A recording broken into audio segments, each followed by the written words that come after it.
German countryside, this A400M Atlas is launching a paratrooper unit into action.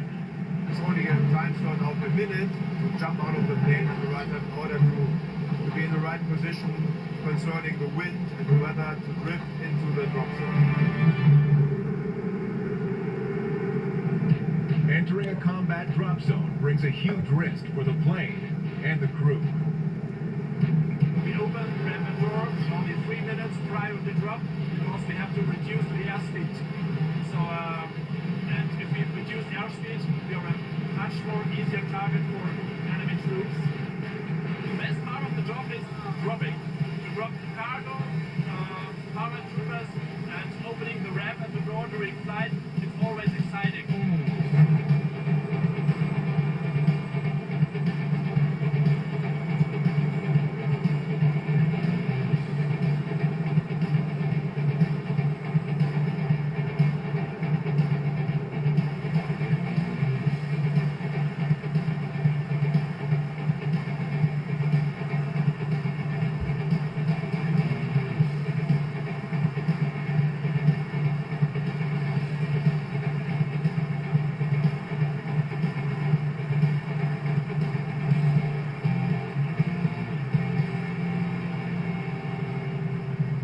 The paratroopers drop from 12,000 feet, drifting 16 kilometers to their target.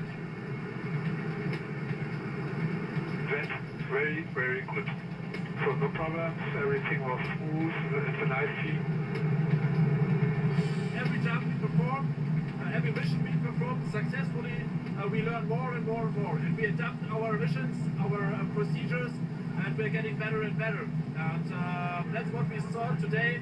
The mission worked well.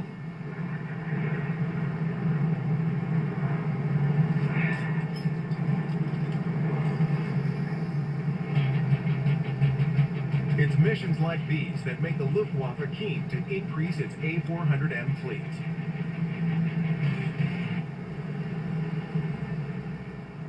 Back at the Airbus plant in Seville, Luftwaffe procurement officer Marcos Mutter makes sure the deliveries keep on coming.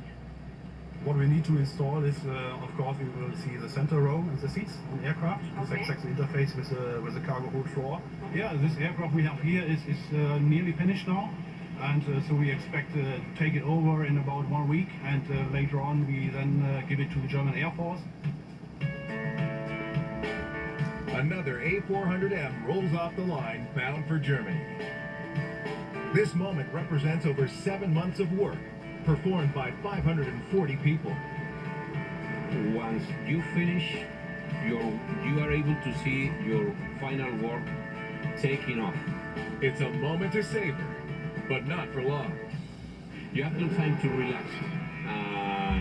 You finalize one aircraft, phew, everything's fine, but the next day there is another Beluga coming with more wings, more cabins, more fuselages, and everything is starting again. With this cutting-edge military transport, the German Air Force is ready for action anywhere. Whether to disaster zones or combat arenas, the Luftwaffe can fly farther and faster and carry more cargo than ever before, thanks to the A400M Atlas.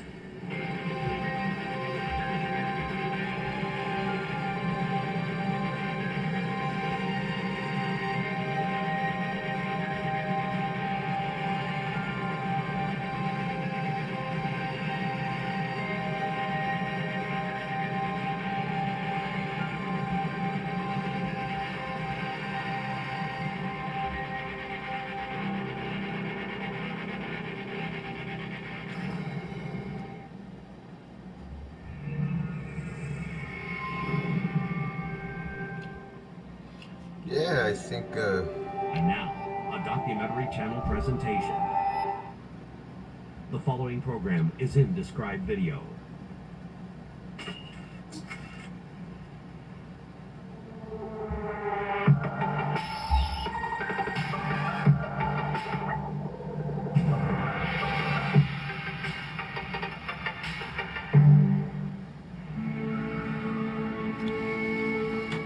We take a breath every 3 seconds. That's 28,000 breaths every day.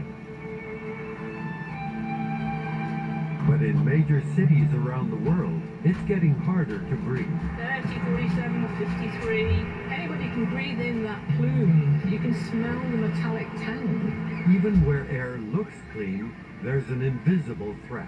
I had to go to the hospital 18 times. Air pollution is a global crisis. Scientists are on the case. Picture yourself being brought to Beijing for 2 hours. They're discovering that air pollution affects us in ways we never imagined. The brain actually shrinks in response to urban air pollution. We should know what we're breathing. Just because we can't see it doesn't mean it's not there. There's something in the air.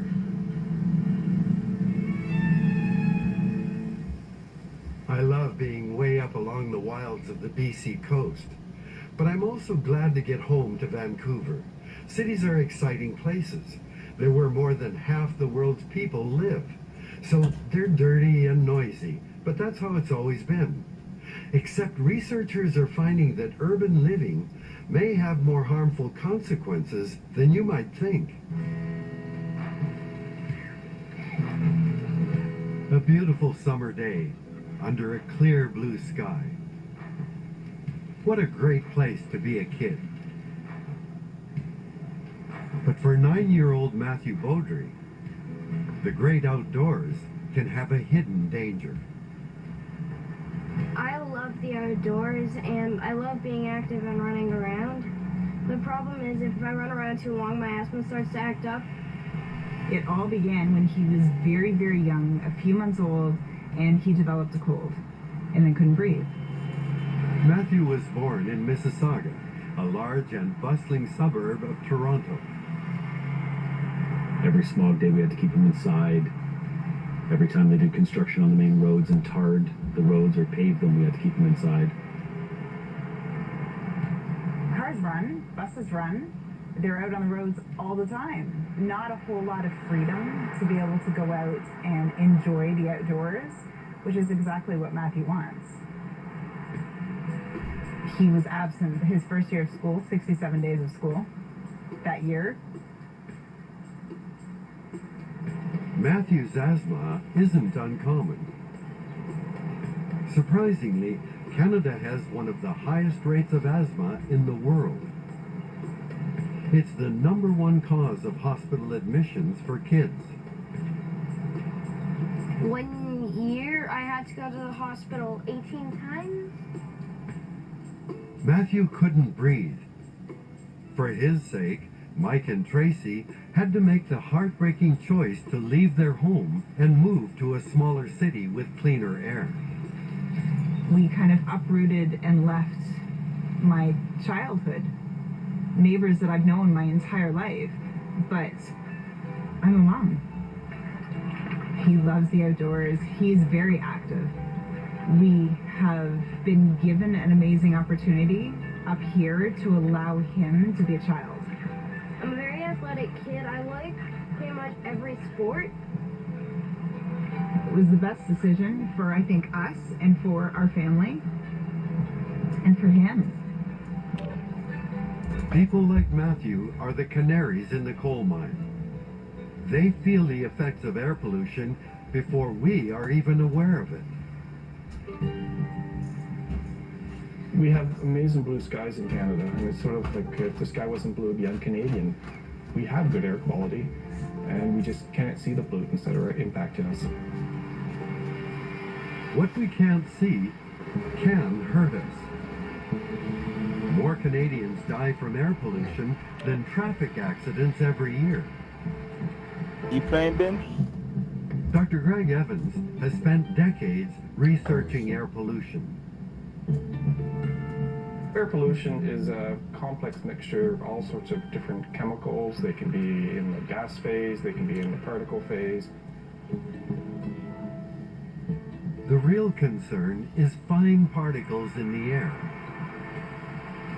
Most of those tiny, nearly weightless particles are leftover bits of fossil fuel that didn't burn. They're so small that you generally can't see them, but there's a large number of them. So we're in a very clean room at the moment, but each time you breathe, you're going to be inhaling about 5 million particles. Outside, just on the other side of that window, there'll be about 20 million particles every time you breathe. What are we breathing when we take in a lungful of air? Anything that is in the environment. Gases, pollen, dust, and unburnt byproducts of combustion are swirling around us all the time. So we've spent a lot of time with instruments, such as the one beside me here, which is one of the very first ones in the world, that studied individual particles. In a city like Toronto, a lot of those particles come from cars. You can't study traffic in a lab. You have to go where the pollution is. So Dr. Evans and his team built a mobile laboratory that could roam the city. One of the most surprising is how much variability there really is across the city. The variation inside a city is much larger than the variation between cities because people are doing all sorts of different things. The city is a patchwork of good and bad air quality. How can there be that much difference? Marian Hatzapolo's job is to find out why. I study traffic-related air pollution. So I look at how emissions are generated from vehicles as they move along the roads and what kind of urban microenvironments trap air pollutants and where the hotspots are in urban areas.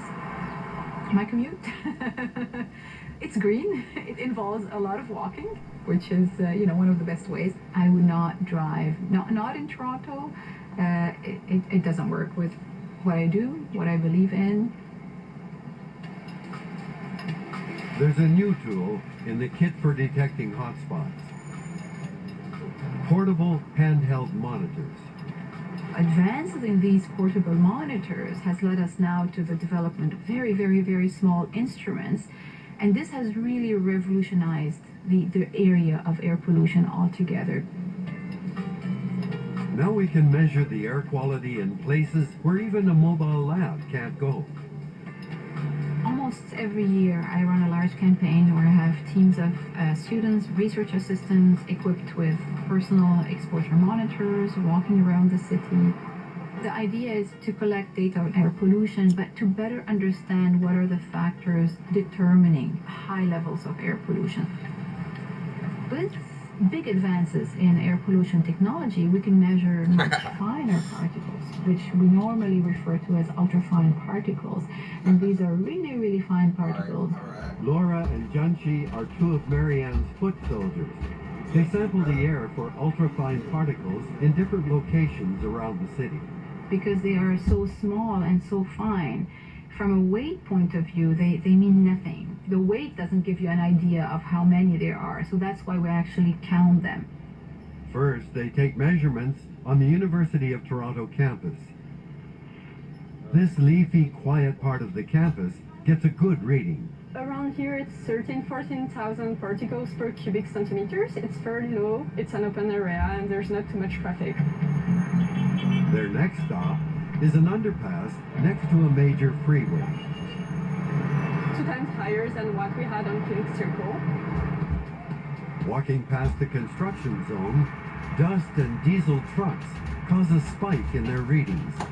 For this one, it's like 6 times higher than the normal. It was 5 times as high as what we had next to the campus. Laura and Janchi head to a walkway designed for pedestrians. The results are eye-opening. It's 5 times higher than what we had on campus, and 3 or 4 times higher than what we had next to the gardener.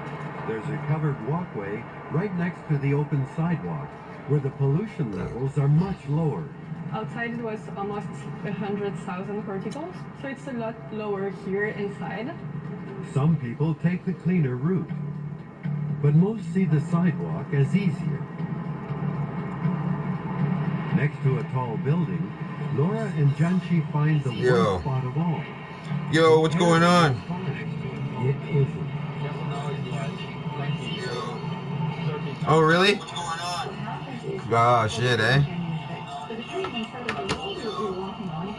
really? very different levels of air pollution. Oh, So shit, you could be in a street that is really narrow. It could have half the